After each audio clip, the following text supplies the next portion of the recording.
Hello, everyone. How you doing? Thursday, at least on our planet. Maybe it's Friday. I don't know. In some other part of the world. How are you doing? Hope you're doing good. 65 degrees where I'm at. I think fall is going to be coming in early. So, uh, hey, gonna make the most use of our time today.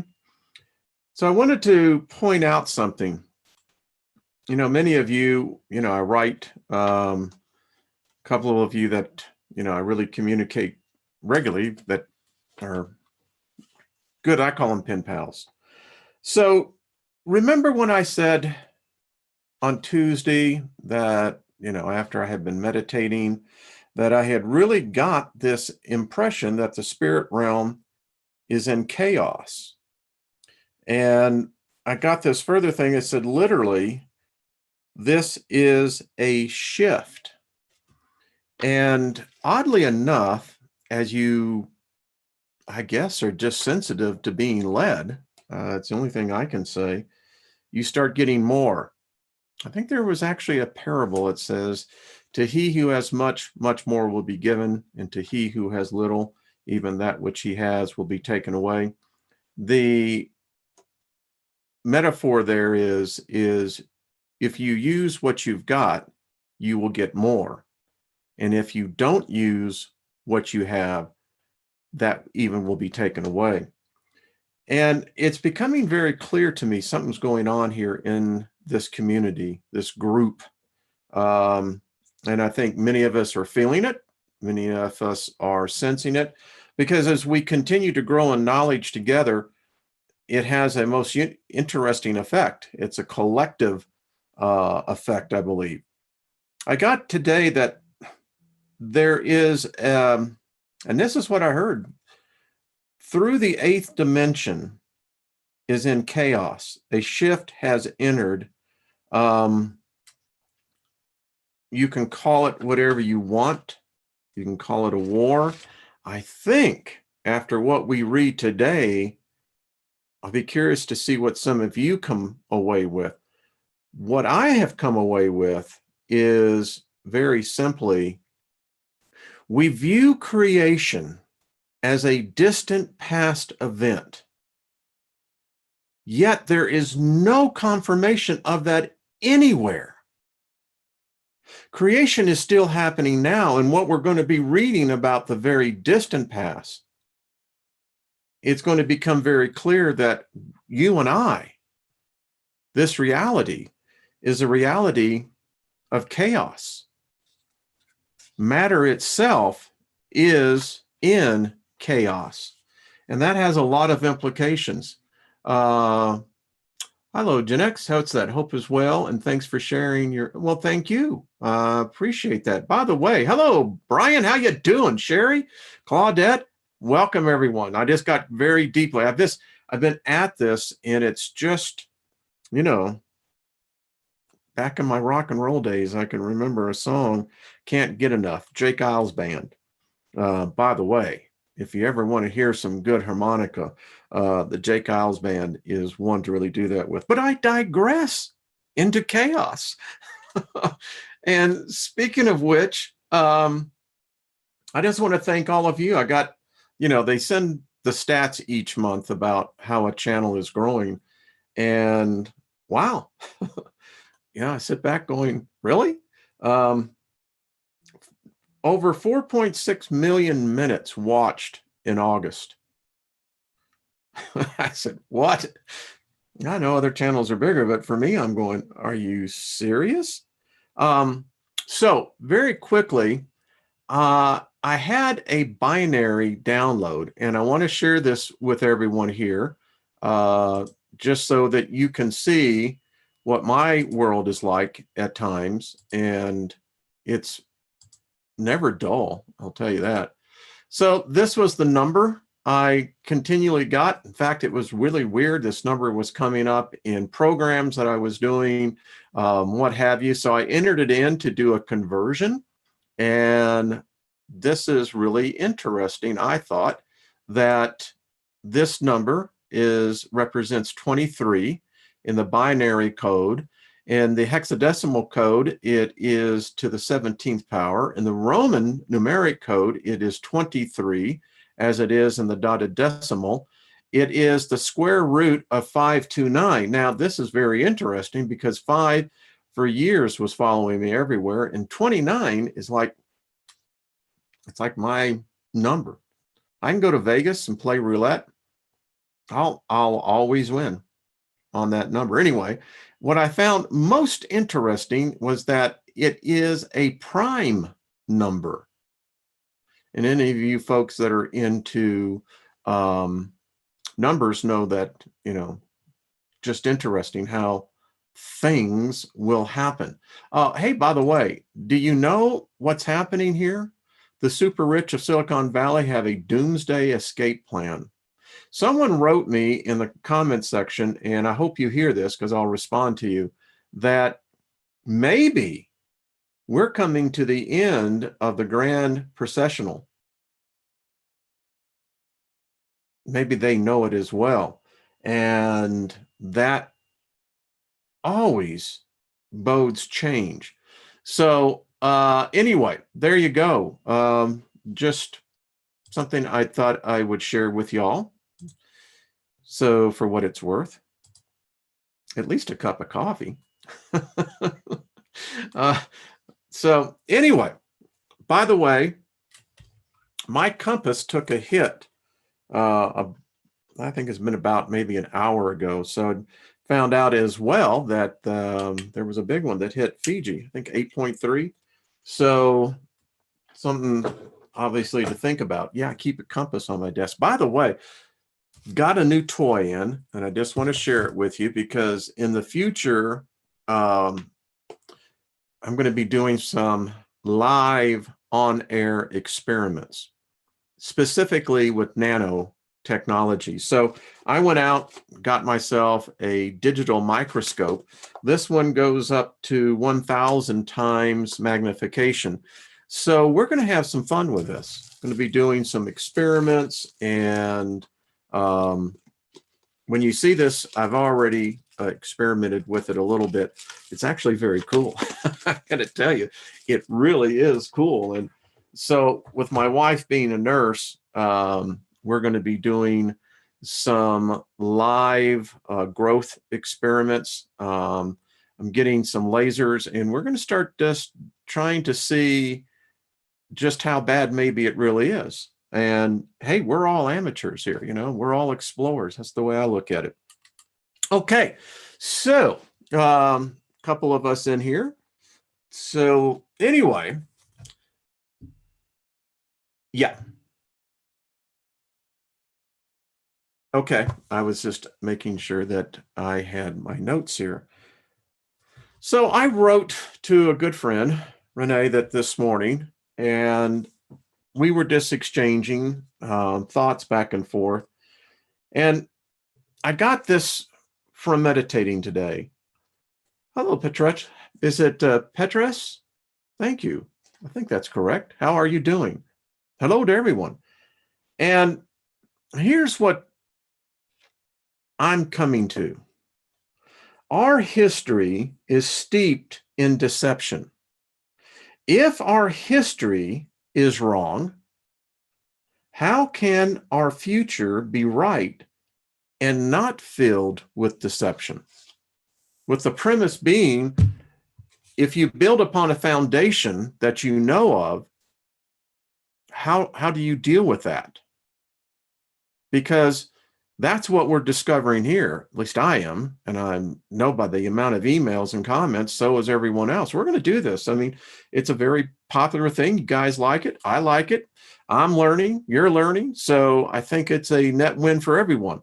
So here is something I like us to think about as we go forward, just because I believe it's going to play a bigger role.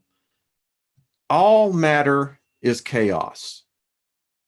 Now, I meditated on this for way early, late last night, early in the morning. And it really is an epiphany where this is going. So pistis is faith, Sophia is wisdom. Knowledge is pain. And the only reason why knowledge is pain is that because Sophia and pistis have been lost. We have fragments of it. We all have it within us. But we've lost what the meaning of the word is. The other thing is that we're about to learn is God is not supreme. At least this God of this reality. The one that everyone fights over, everyone kills over, is not supreme. God is, in fact, chaos. I read in one of the books that it could be said God has gone insane. Keep that in mind. And we live in his nightmare. You know, I never took the point of view that we assume that God is all-knowing or the original thought is all-knowing. Turns out that that's not the case. And it turns out even the original, the infinite being, makes mistakes. I know some of you are going to go, well, we're not buying it. Bottom line is this: we are spirits created in chaos. And we're going to see how this reality is just that, how it is, in fact, just chaos. Give me 1 second, folks, as I get out of here. And so there I am. Hi, Wayne. You know, this is a great thing about when you look at things, you really meet yourself coming and going. I can even get a delay. So that is the foundation of what we're going to go in and read. So we're going to continue with our reading in the last book you'll ever buy that'll forever change your mind on the Bible. But allow me to go into a document share here, and we're going to see, this is out of the Nag Hammadi. This is the untitled text of the origin of the world. And I just think it's very important that at the point of where we are, we're in part 7 of this series, that we can now begin to transcend going between multiple documents and still stay on track with our document read. Does that make sense? Seeing that everybody, gods of the world and mankind, say that nothing existed prior to chaos, I, in distinction to them, shall demonstrate that they are all mistaken, because they are not acquainted with the origin of chaos, nor with its root. Here is the demonstration.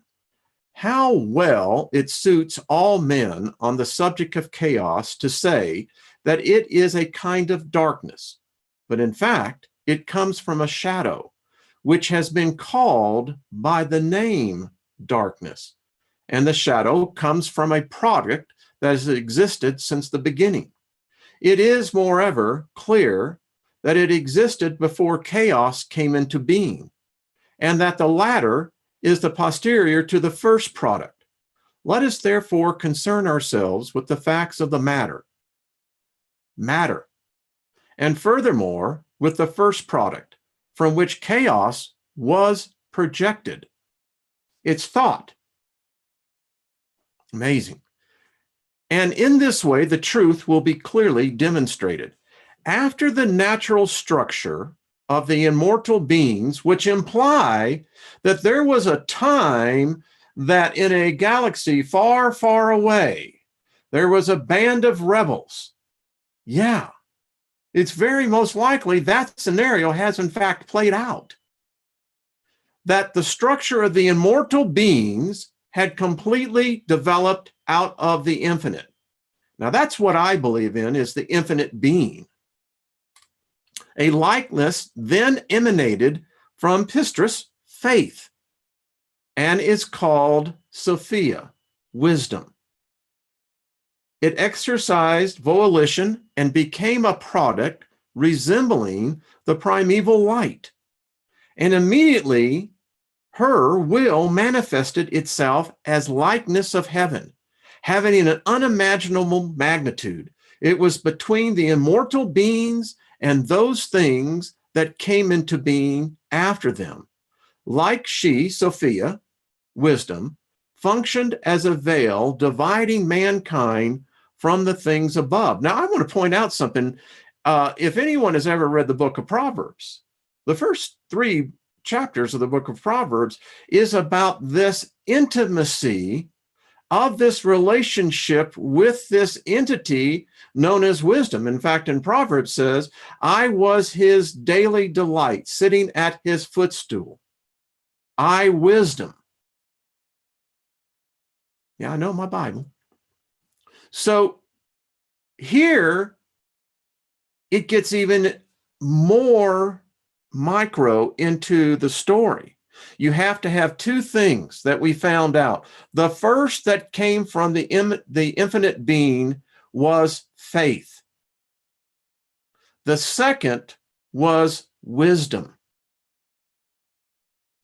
It exercised thought, and it manifested its will, her, the feminine. And interestingly enough, as you read, and we will as we continue this, in many, many other religions and cultures, there is this divide of wisdom. Now, the eternal realm, the Aeon of truth, has no shadow outside it, for the limitless light is everywhere within it. But its exterior is shadow, which has been called by the name darkness. From it, there appeared a force presiding over the darkness, and the forces that came into being subsequent to them called the shadows the limitless chaos. From it, every kind of divinity sprouted up, together with the entire place, so that also shadow is posterior to the first product. It was in the abyss that the shadow appeared, deriving from the aforementioned faith, pistis. Then shadow perceived there was something mightier than it. It felt envy, and when it had become pregnant of its own accord, suddenly it engendered jealousy. Since that day, the principle of jealousy amongst all the eternal realms and their worlds have been apparent. Now, as far as the jealousy, it was found to be an abortion without a spirit in it. I love the word choices they use in here. Like a shadow, it came into existence in a vast watery substance. Then the bile that had come into being out of the shadow was thrown into a part of chaos. Since that day, a watery substance has been apparent, and what sank within it flowed away, being visible in chaos, as with a woman giving birth to a child. All her superfluities flow out. Just so, matter came into being out of shadow and was projected apart. And it did not depart from chaos. Rather, matter was in chaos, being in a part of it.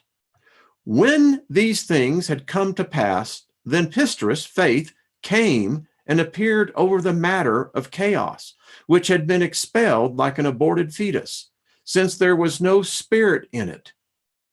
Folks, this is critical. Remember this part. There is no spirit in this, what we're about to define. For of it, chaos was limitless, darkness, and bottomless water. Now, when Faith saw what had resulted from her defect, she became disturbed, and the disturbance appeared as a fearful product. It rushed to her in the chaos. She turned to it and blew into its face in the abyss, which is below all the heavens. And when faith and wisdom desired to cause the thing that had no spirit to be formed into a likeness and to rule over matter and over all her forces, there appeared for the first time a ruler out of the waters, lion-like in appearance, androgynous, having great authority within him, and arrogant of whence he had come into being. Now when Faith and Wisdom saw him moving about in the depths of waters, she said to them, Child, pass through to here, whose equivalent is Yaldabaoth. Since that day, there appeared the principle of verbal expression. Now, I come out of the part of Christianity that we were the name it and claim it folks, man. We knew about the word, the rhema. This is saying, in the beginning, I'm going to quote the Gospel of John. In the beginning was what? Was the Word.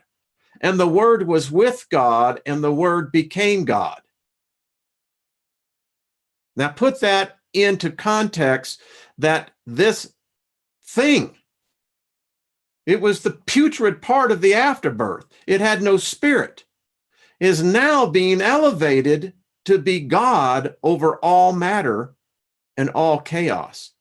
And that's when the principle of verbal expression, which reached the gods and angels and mankind, and what came into being as a result of verbal expression, the gods and angels and mankind finished.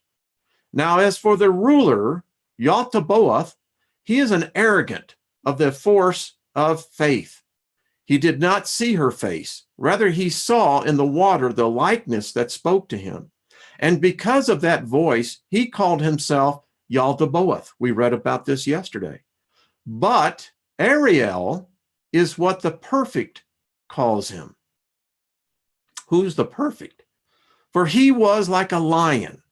Now when he had come to have authority over matter, Pistis Sophia, Faith Wisdom, withdrew up into her light. So now the Lion of Judah, just saying, when the ruler saw his magnitude, and it was only himself that he saw nothing else except for water and darkness in the beginning. Then he supposed that he was alone who existed. His was completed by verbal expression. It appeared as a spirit moving to and fro upon the waters. Where have we heard that? And when that spirit appeared, the ruler set apart the watery substance, and what was dry was divided into another place. And from matter, he made for himself an abode, and he called it heaven. And from matter, the ruler made a footstool, and he called it earth. Next, the ruler had a thought consistent with his nature, and by means of verbal expression, he created an androgyne. He opened his mouth and cooed to him. When his eyes had been opened, he looked at his father and said to him, E. Then his father called him Eel. Next, he created the second son. He cooed to him, and he opened his eyes and said to his father, Eh. Now his father called him Eli. Next, he created the third son and cooed to him, and he opened his eyes, and his father said, and he called his father As, and he called him Astrophius. These are the three sons of their father. 7 appeared in chaos, androgynous. They have their masculine names and their feminine names. Folks, you can see why these books were so revered. I don't know about you, but when I read this for the first time, and I've read it about 5 other times since then, it does impart a certain knowledge to you. It opens a frequency in your spirit. The feminine name is Pronia, forethought, Sambathus, which is week, the work week. And his son is called Yoe. The feminine name is lordship. Sabaoth, his feminine name is deity. Adonias, his feminine name is kingship. Elos, his feminine name is jealousy. Orias, his feminine name is wealth. I have a lot of magic potions and spells that have derivative of that name. It's very interesting. And Astrotheos, his feminine name is Sophia, wisdom. Now, what I found interesting here, I don't know if this is a second wisdom being born. The reason why I say that is that because this seems to be now, this wisdom is being born out of chaos, where the previous wisdom was the result of chaos. I don't know if that made sense, but in any case, these are the seven forces of the seven heavens of chaos, and they were born androgynous, consistent with the immortal pattern that existed before them, according to the wish of faith, so that the likeness of what had existed since the beginning might reign to the end. You will find the effect of these names and forces of the male entities in the angelic book of the prophet Moses, and the names of the female entities in the book of Noria. Now, the prime parent, Yaldabaoth, since he possessed great authorities, not authority, authorities, created heavens for each of his offspring through verbal expression. He spoke the word. I go to the book of Isaiah. I believe it's Isaiah 54. And it says, my word shall not return unto me void. It's everywhere in this, folks. Created them beautiful as dwelling places. In my Father's house there are many mansions. In each heaven he created great glories, 7 times excellent, thrones and mansions and temples, and also chariots and virgin spirits up to an invisible one, and their glories. Each one has in his heaven mighty armies of gods and lords and angels and archangels, countless myriads, so that they might serve. The account of these matters you will find in a precise manner in the first account of Oria. Now, I've tried to look for some of these books and I can't find them. And they were completed from this heaven to as far up as the 6th heaven, namely that of Sophia. The heaven and his earth were destroyed by the troublemaker that was below them all, and the 6 heavens shook violently. And, boy, for the forces of chaos knew who it was that had destroyed the heaven that was below them. And when faith knew about the breakage resulting from the disturbance, she sent forth her breath and bound him and cast him down to Tartarus. I know I misspelled that to Taurus. I know what the Hebrew is, but I just can't get it out.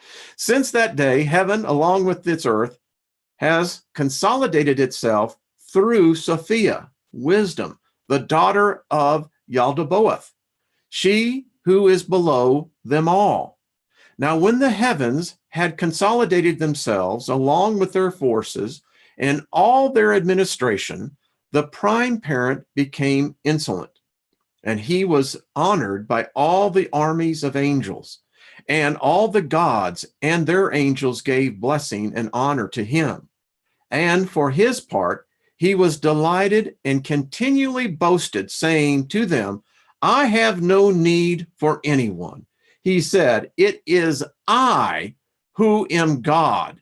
There is no one other that exists apart from me. Where have we heard that? Read that yesterday, didn't we? And when he had said this, he sinned against all the immortal beings who gave answer, and they laid it to his charge. Where do we find this story? We find this in Psalms 82. Then when Faith saw the impiety of the chief ruler, she was filled with anger. She was invisible. She said, "You are mistaken, Samuel. That is, blind God. There is an immortal man of light who has been in existence before you and who will appear among your molded forms. He will trample you to scorn, just as potter's clay is pounded, and you will descend to your mother, the abyss, along with those that belong to you. For the consumption of your works, the entire defect that has become visible out of the truth will be abolished, and it will cease to be, and it will be like what has never been." Saying this, Pistis revealed her likeness of her greatness in the waters, and in so doing, she withdrew up to her light. Boy, this has got deep, deep stuff in it, folks. Now, when Sabaoth, the son of Yaldabaoth, heard the voice of faith, he sang praises to her, and he condemned the father at the word of Pistis, faith. And he praised her because she had instructed them about the immortal man and his light. Then faith wisdom stretched out her finger and poured upon him some light from her light, and to be a condemnation of his father. Then when Sabaoth was illuminated, he received great authority against all the forces of chaos. Since that day has been called Lord of the Forces. He hated his father, the darkness, and his mother, the abyss, and loathed his sister, the thought of the prime parent, which moved to and fro upon the waters, and because of his light, all the authorities of chaos were jealous of him. And when they had become disturbed, they made a great war in the seven heavens. Then, when faith and wisdom had seen the war, she dispatched 7 archangels to Sabaoth from her light. They snatched him up to the 7th heaven. They stood before him as attendants.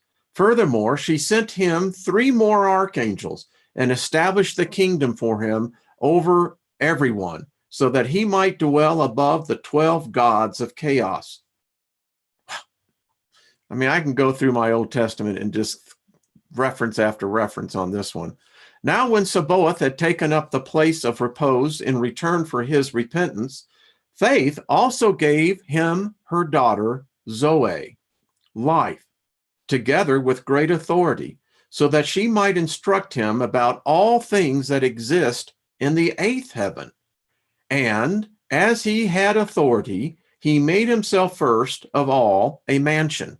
It's huge, magnificent, 7 times as great as all those that existed in the 7 heavens. Well, if many of you are counting on a mansion after this life, seems like you got good foundation maybe here, you know? And before his mansion, he created a throne, which was huge and which was upon a 4-faced chariot called cherubim. Now the cherubim has 8 shapes per each of the 4 corners: lion forms and calf forms, human forms, and eagle forms. Where have we read this? So that all the forms amount to 64 forms and 7 archangels that stand before it. He is the 8th and has authority. All the forms amount to 72. Furthermore, from this chariot, the 72 gods took shape. They took shape so that they might rule over the 72 languages of the peoples. And by that throne, he created other serpent-like angels called seraphim, which praise him all the time. Isn't it odd that in so much modern nomenclature today, that we want to assign the snake to Satan, Lucifer, you know? But yet, God has created a special group of angels known as seraphims that are reptilian, snakes. Call me silly. I don't know. I think SG1 had it right. There they go. Therefore, he created a congregation of angels, thousands and myriads, numberless, which resemble the congregation of the 8th heaven and a firstborn called Israel, which is the man that sees God, and another being called Jesus Christ, who resembles the Savior above in the eighth heaven, and who sits at his right upon a revered throne. And at his left, there sits the Virgin of the Holy Spirit upon a throne in glorifying him. And the seven virgins stand before her, possessing 30 harps and psalteries and trumpets, glorifying him. And all the armies of the angels glorify him, and they bless him. Now, where he sits is upon a throne of light, within a great cloud that covers him. And there was no one with him in the cloud except Sophia, the daughter of faith, instructing him about all the things that exist in the eighth heaven, so that the likeness of those things might be created in order that his reign might endure into the consumption of the heavens of chaos and their forces. I'm going pretty long on this, but this, to me, you got to just stop here. Now, remember, everything we're reading, this is the bad guy, folks. This is not no glorified God. He has made himself a kingdom. He created this. This is the one that was born out of the aborted fetus. They didn't have a spirit. Now, Pistis Sophia, faith, wisdom, set him apart from the darkness and summoned him to her right, and the prime parent she put at her left. Since that day, right has been called justice and left has been called wickedness. Now, because of this, they all received a realm in the congregation of justice and wickedness. Stand upon a creature, and you can see that there are some missing words in there. Thus, when the prime parent of chaos saw his son, Sabaoth, and the glory that he was in, and perceived that he was greatest of all authorities of chaos, he envied him. And having become wrathful, he engendered death out of his death. And he, death, was established over the sixth heaven. Sabaoth then had been snatched up from there, and thus the number of the six authorities of chaos was achieved. Then death, being androgynous, mingled with his own nature and begot 7 androgynous offspring. These are the names of the male ones: jealousy, wrath, tears, sighing, suffering, lamentation, bitter weeping. And these are the names of the female ones: wrath, pain, lust, sighing, curse, bitterness, quarrelsomeness. They had intercourse with one another, and each one begot 7, so that they amount to 49 androgynous demons. Their names and effects you will find in the book of Solomon. And in the presence of these, Zoe, and by the way, Zoe is teaching what we call God, the whole concept of God. He didn't know. She's teaching him secrets that were not to be ever known or expressed. So, in the presence of these, Zoe, who is with Sabaoth, created 7 androgynous forces. And we got the number 7 everywhere.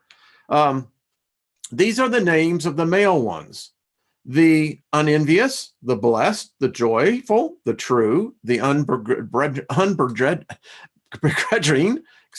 the beloved, and the trustworthy. Also, as regards the female ones, these are their names: peace, gladness, rejoicing, blessedness, truth, love, faith. Now, where do we see this at? I can tell you, we can go exactly see this. Go in the book of Galatians. I believe it's the 3rd chapter. Then you'll see it again in the book of Ephesians. And look at these things. They're androgynous, but they end up creating, well, like a worm. Now you know where the expression "go F yourself" comes from. Because apparently it's true. And from these are many good and innocent spirits. Their influences and their effects you will find in the configurations of the fate of heaven that is beneath the 12. Wow. We're almost done here. We'll get into the blessing part because this all plays into it, folks. I mean, it's amazing. I said it was like we're weaving a tapestry here, and we truly are. Having seen the likeness of faith in the waters, the prime parent grieved very much, especially when he heard her voice, like the first voice that called to him out of the waters. And when he knew that it was she who had given a name to him, he sighed. He was ashamed on the account of his transgression. And when he had come to know in truth that an immortal man of light had been existing before him, he was greatly disturbed. For he had previously said to all the gods and their angels, "It is I who am God. No one exists apart from me." For he had been afraid that they might know that another had been in existence before him and might condemn him. But he, being devoid of understanding, scoffed at the condemnation and acted recklessly. He said, "If anything has existed before me, let it appear so that we may see its light." Why I say what's good for the goose is good for the gander. I think that that's what humanity needs to do as well. If you exist, let your light appear before all of our races. And immediately, behold, light came out of the eighth heaven above and passed through all the heavens of the earth. When the prime parent saw that the light was beautiful as it radiated, he was amazed, and he was genuinely ashamed. As that light appeared, a human likeness appeared within it, very wonderful. And no one saw it except the prime parent and Pornea, who was with him. Yet its light appeared to all the forces of heaven. Because of this, they were all troubled by it. And now I'm going to stop here because I want to get in. We can pick up some more of this. The story gets even more interesting because you begin to see where all the demons come from. You begin to see how within each heaven, which some people may call dimensions, there is chaos that exists. I'm beginning to believe that it's only those who become aware of the chaos that can actually potentially free themselves from it. So let's just stop here, and I'm got another one to pull up. So stop in and say hi to y'all guys. So what do you think so far? I'm just trying to see. Oh, well, there you go. I'm just reading. Interesting, though, isn't it? I mean, like I said, this could be all nothing more than a continued story of a myth, a legend passed down. But it's no different than when I read the books like in the Bronze books. They have many stories from different cultures of where this all began. This, to be quite frank with you, is probably the more, in my mind, logical stepping stone, because we get into it. And what we're about to read in the blessing, I am a minion of chaos. Miles, we're all minions of chaos. You know, remember Get Smart? Remember Chaos? Chaos was, the bad guys. Yeah. All right. Yeah, I know. I give colorful commentary, but that's okay. I mean, you didn't buy the ticket just to be bored. So let's go over here to the blessing. So now you can see we're going to pick up here with the remaining time we've got, how we have identified what the words actually did say. And I think Mauro has done a great job in really bringing this out. So let's get with the blessing. And if there's one thing I do know, I can almost quote it to you word for word, and that's Deuteronomy 28. I know the blessings, and I also know the curses. So this has great relevancy for me when you now start seeing how it was really intended to be. All right, so we have examined the possible concrete meaning of a specific term, which instead is traditionally assigned a spiritual value, the kivav. Such a shift in value has occurred in relation to the term for blessing. Within both Western and Eastern contemporary culture, the concept of the blessing invokes a set of gestures, formulas, or rituals through which one invokes the protection of some supernatural, extraordinary force, such as God, deity, spirits, entities, and/or energies of various kinds. Continue. There we go. Some examples of conveying blessings are thought to be the laying on of hands, drawing gestures and figures in the air, and pronunciation of spiritual, magical, and shamanic words containing value or power. Above all, we know very well the most popular and superstitious aspects associated with these practices. In the ancient Semitic culture, there was nothing of this. You see, before revisiting this process as one of the spiritual orders, the blessing, and I believe that is baraka, was something real, material, objectively existing, and verifiable. It was a concept expressing concreteness and referring to actions that had direct effects, not magical, over its recipients. You know, it is said that the great persecution of the Jews of the Spanish Inquisition was that Columbus, the Queen, financed 3 of those ships, but there were 5 others behind that were actually financed by the Jewish merchants. And one of the things that, if you read the Abrahamic covenant, it's tangible. It's land, it's water, it's goats, it's livestock. This is money. This is filling my storehouses full. Bestowing the blessing was a real task, which pronounced direct and immediate results. This concrete aspect perfectly matches the vision we are introducing here of a very material gods, creators of flesh and bone, just like their creatures. See, I think that these Anunnaki, these Elohims, they were about collecting wealth. I mean, we just read how this god of chaos that was born out of this, their story, is that it was so much ego, self-centered upon itself, that's why it created all of these creatures to worship it. Either you bow down and worship me or you go to hell.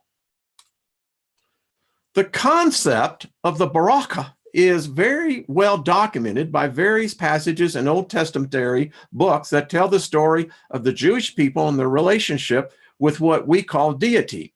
Each time we read of a blessing in the oldest book of the Bible, this is accompanied, preceded, or followed by a sort of explanation. Essentially, it always contains the concrete content.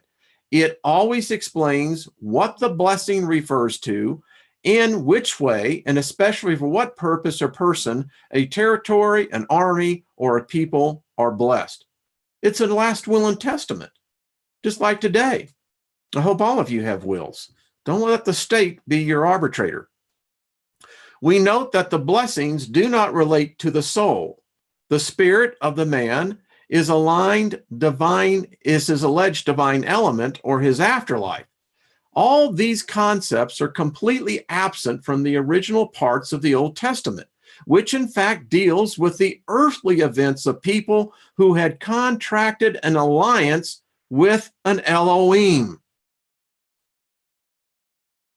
And folks, there is no contract that you can show me that has replaced this one. And don't give me the story about the sacrifice. I don't believe in human sacrifices. And the Catholic Church will tell you, well, it was never a man that was crucified on that cross. It was God. Well, if it was God, then it's a fraud because God never became man. You see how the mind coitus goes? So these people, the Hebrews, they had an actual legitimate money-making, country-taking contract. And you know what part of the wealth was? Women, your harems, your slave women. Isn't that wonderful? Indeed, the blessings were about land productivity, animals, fertility, human labor, women's fertility, or winning a battle. You see? Here are a few examples. In Genesis 1:22, after creating fish and birds, the Elohim blesses the animals to be fruitful, able to multiply, and so to replenish the land and the seas. And by the word replenish, think about it. What are you repleting with? It means that you had to replace something that was there before. In Genesis 26:3-4, Isaac decides to leave the country hit by famine and plans to go down to Egypt to seek for food for himself and his people. Yahweh tells him not to go there, but to camp in the region that he himself will show him. Now, isn't it odd that Yahweh could not control the weather? Just saying. And Yahweh says and promises, I will bless you because I will give you and your offspring all this land. Now in Deuteronomy 28:2, we find this is part of the blessing. We find further evidence of this direct and exclusive connection between the blessing and the material prosperity.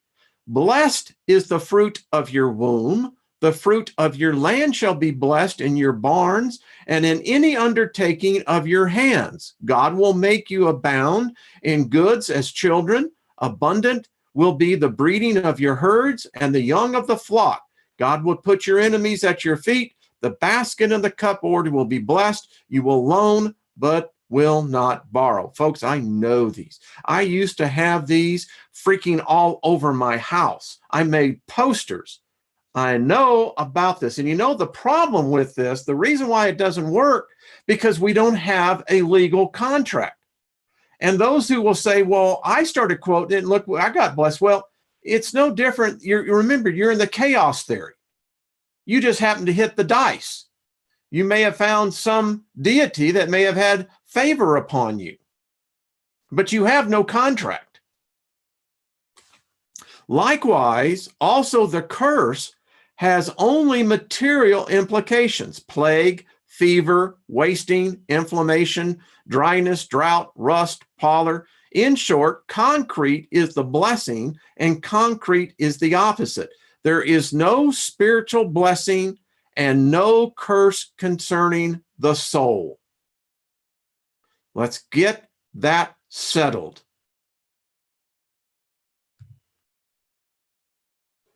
Some examples. We will briefly quote some passages examples, carefully examining the matter of the blessing. Certainly the most curious and strangest one, and most difficult to understand if analyzed from the traditional viewpoint, is the blessing given by Isaac to Jacob. This story includes the subsequent disappointment of Esau when he discovers that his father's blessing has expired. And you know, I never understood why this God said, Esau I hated, Jacob I loved. Can you imagine coming into this world? You're not even in the womb yet. And you've got the Elohim saying, I hate you. Okay. Thank you very little. Anyway, I digress. How can this be possible if a blessing is a donation of God and a sign of his presence? Let's examine the biblical examples. Jacob blessed Joseph's sons. We are at the end of the book of Genesis. The patriarch Jacob is sick, and his son Joseph visits him, bringing his two sons, Ephraim and Messiah. Manifest. I can't even say that name. I know what it is, Messiah. Manifest. Anyway, besides the joy of having seen even his son's children, Jacob, Israel, gives them his blessing. Their father Joseph puts the two in front of the patriarch in the position he considered correct for the transmission of the birthright. Positioning manifest, I know I'm saying that wrong, I can hear it, but anyway, on Jacob's right hand and Ephraim on his left. The laying on of the right hand conferred those rights on which often depended a person's entire life. properties, herds, land, slaves, wealth, and power. We remind you once again, it was not about the spiritual life of the blessed person. Contrary to expected, old Jacob crosses his arm and raises his hand on Ephraim's head, who is the youngest, and then on, anyway, I know that, but anyway, you got one of those points? I had a friend, it was a newscaster that did the same thing on air. Now I'm doing it. Who was the eldest son and the author of this exact outlines? Disappointed, Joseph points out the incongruity and takes the right hand of the father and tries to move it onto his older son's hand. But Jacob confirms his choice and says that Ephraim and his descendants are meant to become much greater than his brother. To ensure that it was necessary that Ephraim could dispose of all that was linked to the right of the primogeniture, in other words, the right of the firstborn to inherit the entire estate. Thus, in examining the precise description of the events detailed, the crossing of the arms, Joseph's disappointment, his strained attempts to restore the order, let us clearly understand that it was not about spiritual blessing, which could easily have been divided between the two without the privileging one or the other, but a gesture that in that culture of time meant the clear assignment of birthright. We can now better understand the importance of this birthright when talking of Jacob and Esau. The spiritual blessing could be easily distributed without any particular spatial position, without a clear distinction between right and left.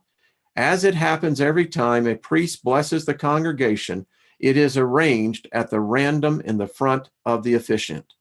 In the case of Joseph, instead of the gesture was a real legal act, which stated who would become rich and powerful and who would not.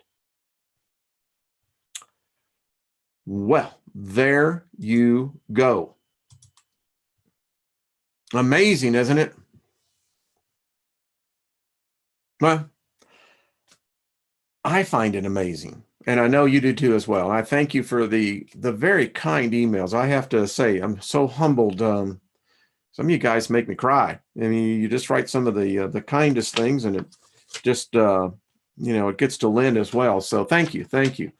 So we're going to continue this tomorrow. I think I'm just going to start doing this every day that I can at noon, and it'll be as a video documentary out there. Those of you who don't have the Nag Hammadi, just email me. I'll send you a PDF copy of it, and you can begin to read this as well. I encourage you to. Many of you that have left Christianity, this will help. It'll help put things into perspective, and we'll just continue the journey. Let me just tell you, there are spirits, folks. There really are. And, the thing that I struggled for decades was always trying to figure out, where did these come from? I mean, the Bible was ambiguous at best. We talked yesterday about the Gospel of Mark. Some of you were quite surprised, huh? Go to Mark 16. That's all made up. In my name, you will cast out devils. In my name, you will lay hands on the sick. That is all made up. In fact, the whole Gospel of Mark is made up. We don't know who wrote it. And we certainly don't think that it was any actual dude that ever said it. But the interesting thing about that book introduced the demonic reality. No other gospel does it. Mark does it right from the get-go. The first thing you find out is that Jesus is casting out devils. And it's very interesting. And throughout the rest of the whole book, it's replete with that. In fact, you could easily walk away from reading the Gospel of Mark, beginning to believe that demons are everywhere. Because and read it for yourself. I can quote it to you almost chapter and verse. And Jesus entered in the town. What did he do? He did three things. First of all, he immediately cast out devils. He taught them, and then typically he healed them. And, you know, it has to be in that order because you have to cast out the demons in order to get healed, because most likely your disease or your ailment is because of a demon. And you take it and extrapolate it, how many demons that he was casting out into each city that he went to. Well, you can just easily do the numbers. These things are in the billions, if not trillions. So, yeah. So anyway, thank you for joining me. Tonight, I will be on the Artist First network, artistfirst.com, and I'm going to get more into the chaos theory, because here's what I want to leave with us today. And let me know if you want to read the rest of the origins, because it gets very interesting,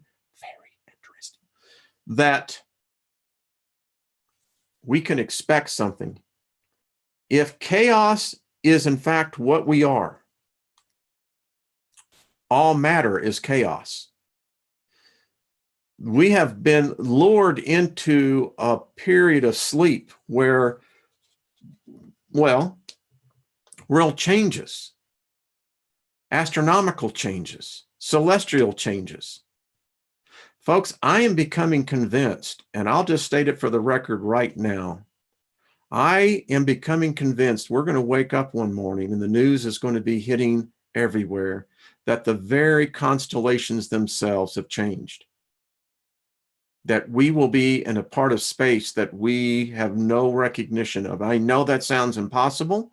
I know that sounds completely ludicrous. But if you continue to read these books, you get the sense that there are forces so much greater than those which have been taught, those that would have been even comprehended, that can move literally realities. So anyway, that's just my opinion. So we're going to be talking about that. And I think you can see it. Look what's happening in our capital in the United States. You can't tell me that there's a spiritual entity, many of them at war in that dome, that space, because chaos is reigning supreme. It's true. So folks, be good to yourself. I will see you tomorrow. Tomorrow night, we're going to have Karen, the Queen of Crystal. Listen, more and more, I think this was meant to be. It's being designed. Listen, if we can collectively begin to get in tune on some of this, I think we can begin to get some tuning forks, metaphorically speaking, amongst everyone out here. All right, folks, thank you. I appreciate you all. Be good to yourselves, and we will talk real soon. All right, bye-bye.